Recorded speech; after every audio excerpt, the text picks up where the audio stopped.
होशियारपुर नामक गांव में बिरजू नाम का एक चोर अपने परिवार के साथ रहता था।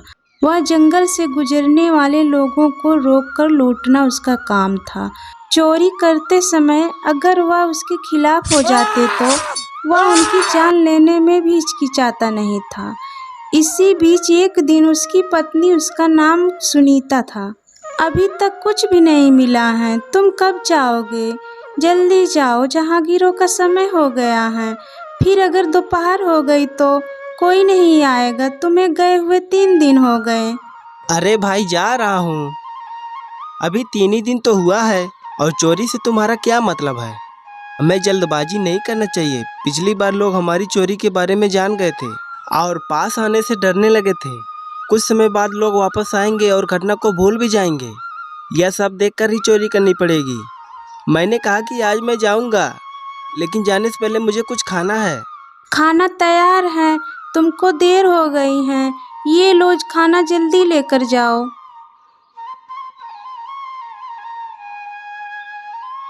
ठीक है, मैं जा रहा हूँ। तुम्हें मेरे साथ आना है कि नहीं? अगर मैं तुम्हारे साथ जाती हूँ तो तुम्हारे साथ अच्छा ही होता है और तुम सकुशल लौट आते हो। मैं कई दिनों से हीरे की हार मांग रही हूँ, इस समय ले आना।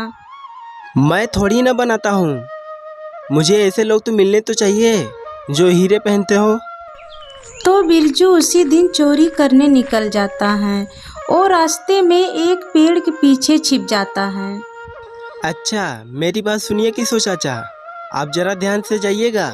बहुत सारा पैसे लेकर जा रहे हैं, गांव जल्दी पहुंचिएगा क्योंकि यहाँ बहुत चोर हैं। ठीक है, यह मेरे लिए कोई नया रास्ता नहीं है। मैं अब तक कितनी बार आया हूँ और गया हूँ। ठीक है, चलो चलता हूँ, तुम ध्यान रखना। आप मुझे अपने साथ नहीं ले जाना चाहते हैं, आप कैसे जाएंगे?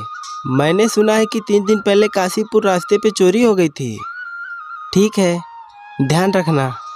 किशोर चला जाता है और जंगल के रास्ते से अपनी यात्रा जारी रखता है और बिरजू, जो लोगों का इंतजार करता था, किशोर को आते देख बिरजू उसे रोक लेता है। जो पैसे और कीमती सामान है तुम्हारे पास वह मुझे दे दो, नहीं तो तुम्हें अपनी जान गंवानी पड़ेगी।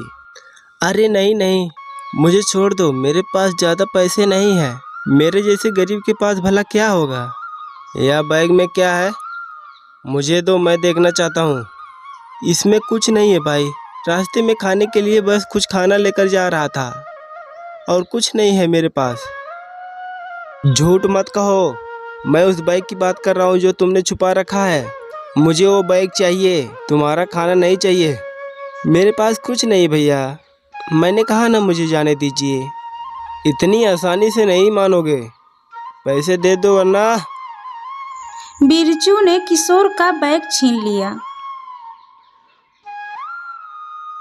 अरे तुम झूठ बोल रहे थे मुझसे, क्या बात है? बहुत पैसे हैं इस बैग में और तुमने कहा गरीब आदमी हूँ।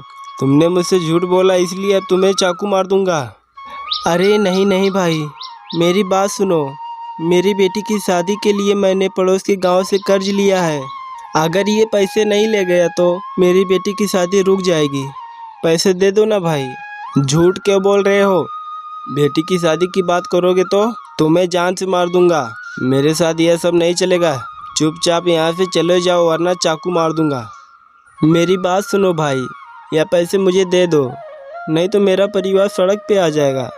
तुम आसानी से नहीं मानोगे, मैं समझ गया। तुम्हें अब चाकू से समझाना पड़ेगा। बिरजू चाकू निकाल कर उसे डराता है। उसके डर से किशोर बिना कुछ ज्यादा बोले वहां से चला जाता है।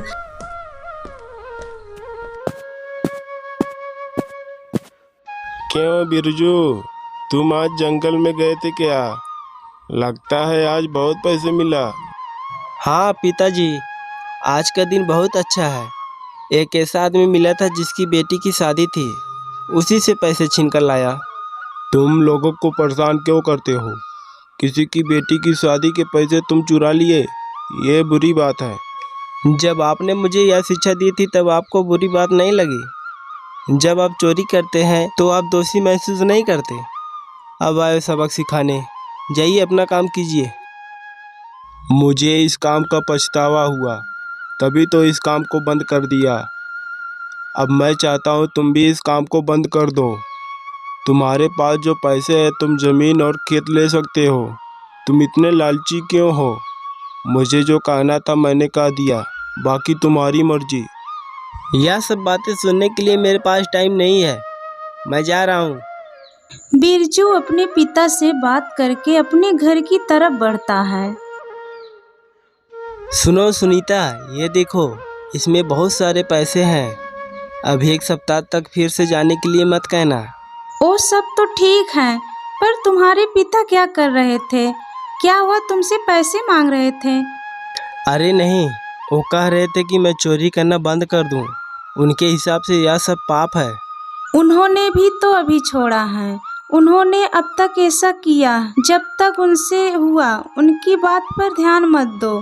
तुम बच्चों के लिए कुछ लाए हो या खाली हाथ लौट आए हो? लाया हूँ ना, देखो, एक जोड़ी कपड़े और मिठाई का डिब्बा भी लाया हूँ।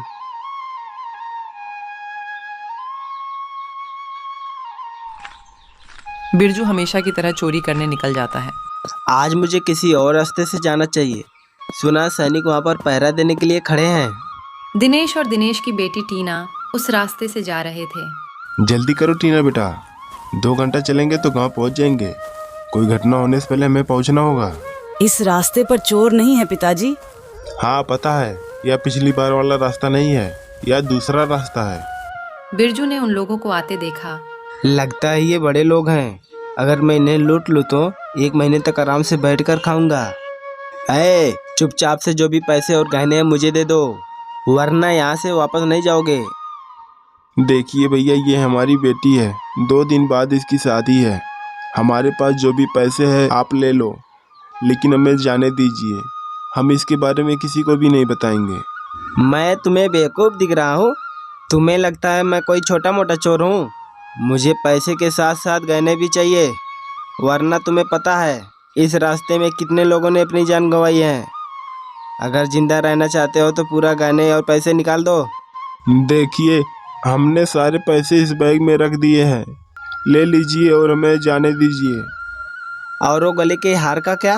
वो कौन देगा? उसे भी निकाल कर यहाँ रख दो। नहीं नहीं, ये हार मैं नहीं दूंगी। ये हार मेरी माँ का है। ये मेरी माँ की आखिरी निशानी है। भगवान के लिए इसे मुझसे मत छीनो। भगवान के लिए छोड़ देंगे तो हम जैसे लुटेरे का क्या होगा? हम जैसे लुटेरे भीख मांगेंगे? जल्दी से गले का हार निकाल दो, वरना मैं निकाल लूँगा। भैया 2 दिन में इसकी शादी है, आप ऐसा मत करो। लगता है तुम ऐसे नहीं मानोगे, अब चाकू से ही समझाना पड़ेगा। बिरजू चाकू निकालता है और दिनेश को मार देता है, और दिनेश की वहीं पर मौत हो जाती है। आप समझ में आया? चुपचाप हार देती हो या और कुछ देखना है?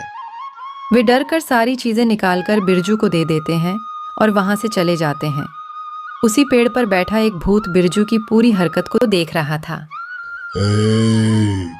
बिरजू, लगता है आज का दिन तुम्हारे लिए बहुत अच्छा है। पैसे और जेवर के साथ साथ गले का हार भी मिल गया, लेकिन ये सब पाने के लिए तूने एक जान ले ली। तुम्हें इससे क्या लेना देना? तुम कौन हो? मैं किसी भूत से नहीं डरता। मैं डरावना भूत नहीं हूँ, मैं बुद्धिमान भूत हूँ। बताओ, तुम रगीरों से सारे पैसे, हार और जेवर क्यों चुरा लेते हो? मैं चाहता हूँ मेरी पत्नी और बच्चे आराम से रहें और हमें पैसे की परेशानी ना हो। अच्छा, तुमने अपने पत्नी और बच्चे की खुशी के लिए किसी भले इंसान की जान ले ली। क्या तुम उन्हें इतना प्यार करते हो? हाँ बिल्कुल, मैं जो कुछ भी करता हूँ ना, उनके लिए ही करता हूँ। मेरी पत्नी कई दिनों से हीरे का हार मांग रही थी। आज हार देखकर वह बहुत ही खुश होगी। अच्छा, लेकिन क्या तुम्हें उन्हें खुश करने के लिए तुम्हें इतने पाप करना पड़ता है? पाप करने के बाद तुम्हें भुगतना भी पड़ेगा। हर पाप की सजा जरूर होती है। यह सब बेकार बातें हैं। पाप और पुण्य कुछ भी नहीं होता। आज जो मिला वह मिला, कल किसी और का होगा बस। मैं भी ऐसा ही सोचता था। पिछले जन्म में तुम्हारे जैसा ही एक डाकू था। पाप से नहीं डरता था मैं। पर अब देखो क्या हाल हो गया है। मेरा इस हालात से मुझे हजारों साल तक मुक्ति नहीं मिल पाएगी। तुम भी यह पाप करना बंद कर दो। मैंने इसे अनुभव किया है, इसलिए बता रहा हूँ। यह मेरा हाल इसका सबूत है। आप सुधर जाओ।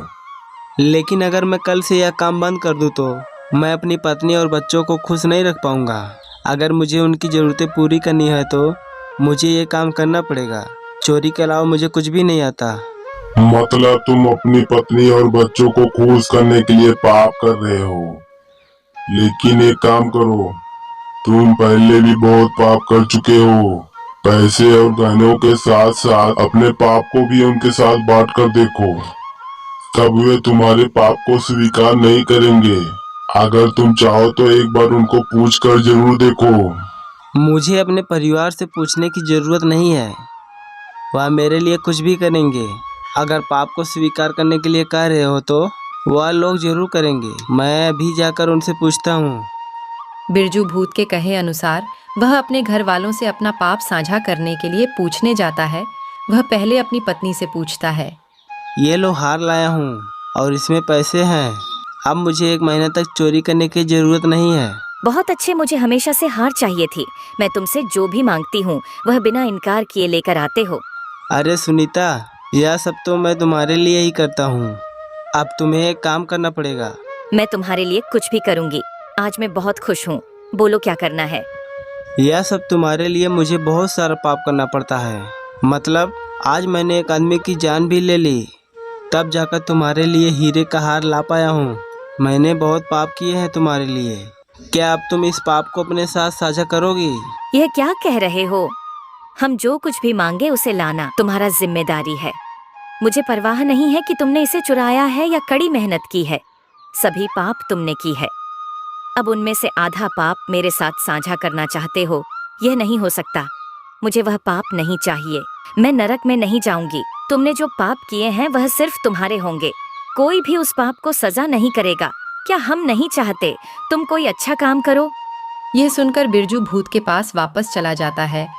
बिरजू बड़े जल्दी आ गए। क्या तुम्हारी पत्नी ने पाप का साझा किया? मैं तुम्हारी बात को समझ गया हूँ। मेरी पत्नी ने पाप को साझा करने से मना कर दिया।